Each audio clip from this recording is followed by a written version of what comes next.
교회 하면 다들 무엇이 떠오르나요? 사람들마다 다들 생각하는 것들이 조금 다르겠지만 그래도 보통 교회 하면은 우리가 예배 드리는 것을 생각해 볼 수 있을 것 같습니다. 저도 마찬가지고요. 그리고 보통 교회 하면은 건물들을 생각하게 되는데 내가 지금 다니고 있는 교회, 그리고 또 내 주변 사람이 다니고 있는 교회, 또 어느 지역을 가면 또 어느 교회, 이렇게 우리가 건물을 생각할 수 있을 것도 같아요.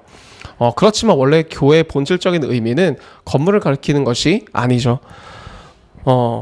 먼저 구약시대의 교회를 생각해 보면은 우리가 성막을 먼저 생각할 수 있을 것 같아요. 구약시대 때 예배는 처음에 성전이라는 개념보다는 성막으로서 우리가 예배를 드렸죠.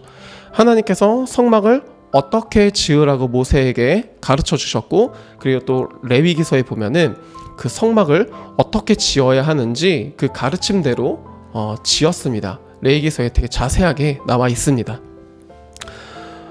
성막은 건물이 아니었어요. 이스라엘 백성들이 돌아다니면서 그 성막을 가지고 돌아다니고, 또 성막을 다시 세우고 그곳에서 예배를 드리고, 그렇게 반복하면서 가지고 다니고 또 어느 지역에 또 멈춰서 예배를 드리는 그런 형식이었어요. 즉 움직이고 살아있는 교회였던 것이죠. 그리고 시간이 조금 지나서 솔로몬 때 지어졌던 성전이라는 개념이 처음으로 생겨나게 됩니다. 다윗이 하나님의 성전을 짓고 싶다고 고백하면서 솔로몬이 대신 지은 게 바로 예루살렘 성전인데요. 이때부터 성전이라는 개념이 생겨났고, 그리고 하나님께 예배드리는 성전의 시작이라고 이야기할 수 있을 것 같아요. 그리고 신약시대로 넘어오면서 예수님께서 십자가에 돌아가시고 그리고 부활하신 그 사건으로 인해서 이제 예배의 개념이 조금 바뀌게 됩니다. 구약시대와 신약시대의 교회의 공통점은 바로 하나님을 예배한다라는 것입니다. 예배는 하나님을 경외하고 경배하고 찬양하고, 그리고 예수님이 우리를 대신해 십자가에 돌아가셨고 부활하신 그 사건, 그리고 하나님께서 은혜의 선물로 우리를 구원해 주셨다는 것을 믿고, 그리고 우리가 어떻게 하면 예수님처럼 살아갈 수 있을지, 우리가 변화되어지는 삶을 이 세상에서 살아가기 위해서 우리는 예배를 드립니다. 이 모든 것이 하나의 예배라는 것이죠. 구약시대와 지금 또 우리가 살아가고 있는 시대에 교회의 차이점은 건물이라고 생각합니다. 구약 때는 성막을 통해서 하나님께 예배를 드렸다고 말했습니다. 성막은 건물이 아니었어요. 즉 교회는 건물을 가리키는 것이 아니라 하나님을, 그리고 예수님을 믿는 사람들의 모임이 바로 교회라는 것입니다. 우리가 오늘 읽은 본문 말씀 에베소서 1장 22절과 23절 쉬운 성경에서 이렇게 말씀하고 있습니다. 하나님께서는 만물을 그의 발 아래 두시고 그리스도를 교회의 머리로 삼으셨습니다. 교회는 그리스도의 몸이며 모든 것을 넘치도록 채우시는 분이 계시는 곳입니다. 교회를 예수 그리스도의 몸으로 표현하고, 그리고 그렇게 이야기를 하고 있는데요. 교회라는 말을 그리스어로 에클레시아라는 말을 이렇게 합니다. 이 에클레시아의 뜻은 밖에서 불러 모으다라는 뜻을 가지고 있습니다.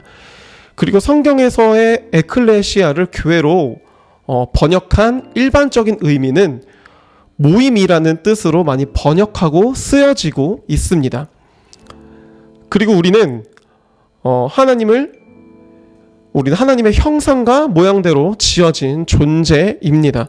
창세기 1장 26절에는 우리의 형상과 모양대로 사람을 창조하셨다고 이야기를 하고 있고, 그리고 고린도전서 12장 7절에는 너희는 그리스도의 몸이요 라고 말씀하고 있습니다.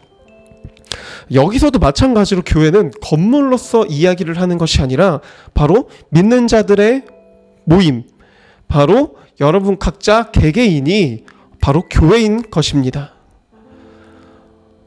리처드 헬버슨 목사님은 교회에 대해서 이렇게 말을 합니다. 교회는 그리스로 이동해 철학이 되었고 로마로 옮겨가서는 제도가 되었다. 그 다음에 유럽으로 가서 문화가 되었고 마침내 미국으로 왔을 때 교회는 기업이 되었다. 대형 교회의 세습을 비판한 영화 커바디스의 김재환 감독님은 이렇게 덧붙입니다. 교회는 한국으로 와서는 대기업이 되었다. 참 씁쓸하고 교회의 이런 변질된 이런 뜻이 교회의 뜻이 변질되어 버린 것이 너무나 안타까운 것 같습니다. 앞서 말했듯이 교회는 특정 공간을 의미하는 것이 아니고 우리 사람들이라고 말했어요. 그렇다면 교회인 우리가 앞으로 이 시대를 살아가면서 우리가 어떻게 무엇을 해야 할까요? 교회의 진정한 의미는 하나님 나라를 이루어 가는 데 있습니다. 그리고 하나님 나라를 확장하는 데 우리가 힘써야 합니다. 이 세상을 하나님 나라로 만들어가는 우리 모두가 되었으면 좋겠습니다. 우리는 교회의 머리이신 예수님을 닮아가는 삶을 살아가기 위해서 우리가 변화되어지는 삶을 살아야 합니다. 그렇다면 예수님은 어떠한 삶을 살으셨을까요? 예수님은 사회적인 약자 그리고 외면받는 사람들한테 먼저 다가가 주셨습니다. 과부나 그리고 고아들 그리고 사회적인 약자들. 당시 이스라엘에는 사마리아라는 사람들이 있었는데요. 이 사마리아 사람은 구약시대 때 이스라엘이 우리나라처럼 남과 북으로 나뉘어져 있을 때 북이스라엘이 아수르라는 나라한테 침략당하면서 멸망하면서 이제 그 아수르 사람과 이스라엘 사람의 사이에서 태어난 아이가 바로 사마리아 사람입니다. 그래서 이 신약 시대로 넘어온 이후 이스라엘 사람들, 유대인들은 사마리아 사람들을 사람 취급을 하지도 않았고 같이 밥도 먹지 않았고 그 밥상에 숟가락조차도 얹혀 놓지 않는, 사람 취급을 하지 않는 거의 동물을 보듯이 이렇게 취급을 했습니다. 하지만 예수님께서는 그러한 사마리아 사람들에게 다가가 주셨고 손을 내밀어 주시고 그들에게 또 이야기를 하고 같이 밥을 먹고 사회적인 약자들과 함께 그리고 그들에게 하나님의 사랑을 전합니다. 이것이 교회의 역할이 아닐까요? 물론 이것만이 교회가 다 하는 것은 아닙니다. 그리고 제도적인 교회도 물론 필요하죠. 우리가 하나님을 알아가기 위해서 가르침을 받아야 되고 양육이 필요하고 그리고 교제하고 구제하는 그런 제도적인 교회의 도움과 또 힘이 필요합니다.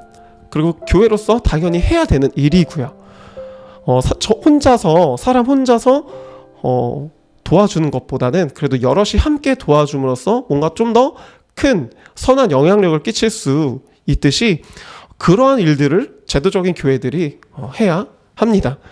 그렇지만 우리 각자 개개인이 교회이기 때문에 우리가 교회로서 어떻게 살아가야 하는지 우리가 생각해 볼 필요가 있습니다. 먼저 우리가 이런 작은 것부터 따뜻한 사랑을 먼저 실천하면서 살아갈 수 있는 우리들이 되기를 간절히 소망합니다. 예수님께서 그렇게 하셨듯이 사회적인 약자, 어려운 사람들한테 먼저 다가가서 손을 내밀어주고 그들과 함께 이야기를 나누고 우리의 삶을 통해서 예수 그리스도의 사랑을 전하면서 그렇게 우리가 실천하면서 살아가면서 여러분만의 형태로 여러분만의 삶으로서 하나님을 나타내고 전하는 교회로 살아가는 우리 크리스천들이 되기를 간절히 소망합니다. 마지막으로 이렇게 말을 하고 설교를 마치려고 합니다. 당신은 어떤 교회이십니까?